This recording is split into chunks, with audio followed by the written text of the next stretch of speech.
Video में हम लोगों ने इंटीग्रेशन शुरू किया था। इंटीग्रेशन या समाकलन क्या होता है? समाकलन it is nothing but the reverse process of differentiation, inverse process of differentiation.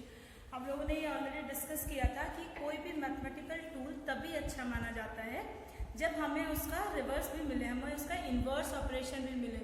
और हम लोगों ने कई सारे ऑपरेशंस देखे थे एग्जाम्पल में, जैसे एडिशन के साथ सब्ट्रैक्शन, मल्टीप्लिकेशन के साथ डिवीज़न, और अगर इक्वेशन दिया है तो उससे रूट्स निकालना, और अगर रूट दिया है तो उससे इक्वेशन भी निकाल लेना। इस तरह से कई सारे इन्वर्स प्रोसेस हमने देखा था। और डिफरेंशिएशन का इन्वर्स जो है वो इंटीग्रेशन होता है, इस बात पे बात हुई थी। और हम लोगों ने एक्सरसाइजेस के भी कुछ क्वेश्चंस किए थे। अब हम देखते हैं, हम लोगों ने उस समय जो किया था वो सिंगल टर्म के इंटीग्रेशन किए थे। अब हम एक फॉर्मूला पढ़ते हैं कि integration of f1x plus f2x dx, ये और भी फंक्शंस हो सकते हैं। It is equal to integration of f1x dx plus integration of f2x dx, और you can say this plus minus, minus में भी ये डिस्ट्रीब्यूटिव होता है। इंटीग्रेशन का ऑपरेटर एडिशन और सब्ट्रैक्शन दोनों पर ही डिस्ट्रीब्यूटिव होता है। इसी में हम लोग आज कुछ क्वेश्चंस करेंगे। If it is given as integration of x to the power 8 plus 1 by x minus e to the power x plus 5 dx. So it will be integration of x to the power 8 dx plus integration of 1 by x dx plus, sorry, minus it is integration of e to the power x dx plus in 5 integration of dx, क्योंकि 5 constant है, 5 पे integration operator का कोई असर नहीं होगा। So it is equal to x to the power 8 कितना हो जाएगा? x to the power 9 by 9। Formula कौन सा लगेगा? x to the power n, integration of x to the power n is equal to x to the power n plus 1 upon n plus 1 plus 1 by x dx is log of mod x, क्योंकि differentiation of log of mod x is equal to होता है 1 by x minus differentiation of e to the power x is e to the power x, it means integration of e to the power x dx is also e to the power x plus 5 integration of dx is x plus c integration constant. तो इस तरह से जो operator होता है हमारा integration का, वो एडिशन और सब्ट्रैक्शन पे डिस्ट्रीब्यूटिव होता है। ठीक है, कुछ स्पेशल केसेस जैसे, आई होप कि आपको ये समझ में आया होगा। Special by the mean of special cases I mean that some these type of questions, suppose it is given that x minus 1 by x whole square dx. In these type of equations, these type of questions, just open that square. तो a square plus b square minus 2ab का formula लगाएंगे, तो x square plus 1 by x square minus 2, क्योंकि x into 1 by x dx होगा, x x cancel. So integration of x square plus 1 by x square, you can write it as x to the power minus 2 dx. So it is equal to integration of x square plus integration of x to the power minus 2 dx. Operator लिखना जरूरी है, बिना operator के integration के questions consider नहीं किए जाते। भले आपने पूरा क्वेश्चन किया हो, लेकिन अगर आपने इंटीग्रेशन की साइन नहीं लगाई है और इंटीग्रेशन का ऑपरेटर नहीं लगाया है तो आपका क्वेश्चन रॉन्ग कंसीडर होगा। -2 integration of dx plus c, so it is equal to x3, और ये कितना होगा? Plus x to the power -2 plus 1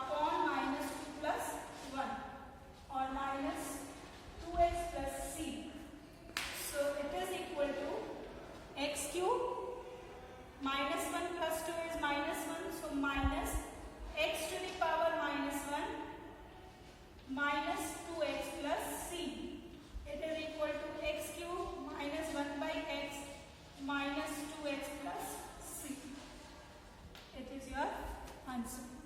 Student, these are the questions from some side books, whatever side book is available to me. These questions are from those books only, but in your classwork copy, strictly you will follow the NCERT. Classwork copy जो भी आप submit करते हैं उसमें आपको NCERT ही follow करना है. ये सारे सम्स आप अपनी प्रैक्टिस कॉपी में करेंगे.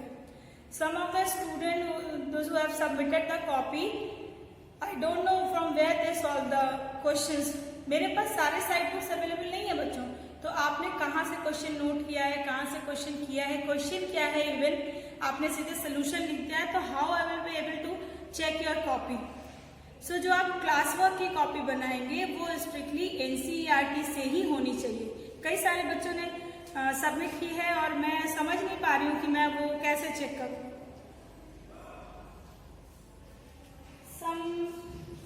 Let us take some more examples.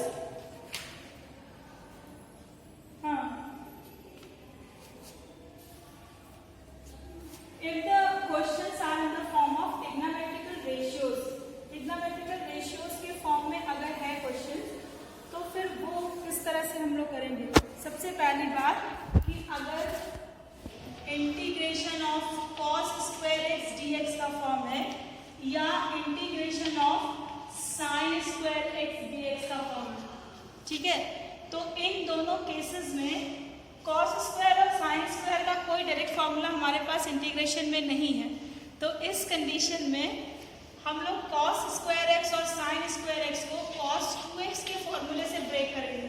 cos 2x is equal to 2 cos square x minus 1. So 2 cos square x is equal to cos 2x plus 1 by 2. It is the value of cos square x. इसको रखेंगे 1 by 2 बाहर हो जाएगा, constant है. और एक और formula होता है cos 2x is equal to 1 minus 2 sin square x. So from here it is sin square x is equal to 1 minus cos 2x upon 2, है ना. इन दोनों फॉर्मूले का यूज करेंगे.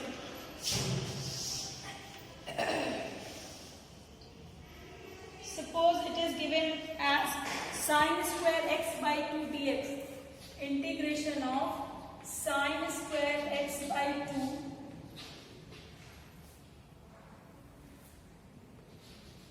dx. Sin square x by 2 dx. तो it is equal to, अगर x by 2 है यहाँ पे तो यहाँ 2x का x हो जाएगा. तो it is integration of 1 minus cos x by 2 dx. So it is equal to 1 by 2 बाहर हो गया और ये हो गया इंटीग्रेशन ऑफ 1 dx मतलब dx minus integration of cos x dx. So it is equal to 1 by 2. Integration of dx is x minus 1 by 2 integration of cos x is sin x plus c.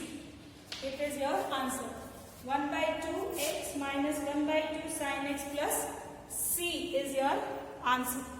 So in this way you can do your sums. बच्चों integration और differentiation में एक basic जो problem solving में जो difference है वो ये है कि आपके पास सीधे डिफरेंशिएशन में सीधे फंक्शन होता है, आप डिफरेंशिएशन का रूल लगाते हैं और डिफरेंशिएशन कर लेते हैं. लेकिन इंटीग्रेशन में आपको अगर फंक्शन इंटीग्रेटेबल फॉर्म में नहीं है तो आपको उसे इंटीग्रेशन के फॉर्म में कन्वर्ट करना होता है. मैं यहाँ पे कुछ पर्टिकुलर कन्वर्जन जो ट्रिग्नोमेट्रिक फंक्शन से रिलेटेड है वो मैं आपको बताने जा रही हूँ. सपोज cos की पावर 4x माइनस sin की पावर 4x है. पहले हमने इंटीग्रेशन ले लेते हैं, इसको सर चेंज करना कैसे होता है. इसको हम लिख सकते हैं a square minus b square के फॉर्म में, that is cos square x plus sin square x into cos square x minus sin square x. अब इसकी वैल्यू होगी 1. सो 1 into cos square x minus sin square x, cos square x minus sin square x होगा. अब इसका integration आप कर सकते हैं. अभी अभी हम लोगों ने cos स्क्वायर x और sin स्क्वायर x का इंटीग्रेशन करना सीखा है. फिर अनदर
1 माइनस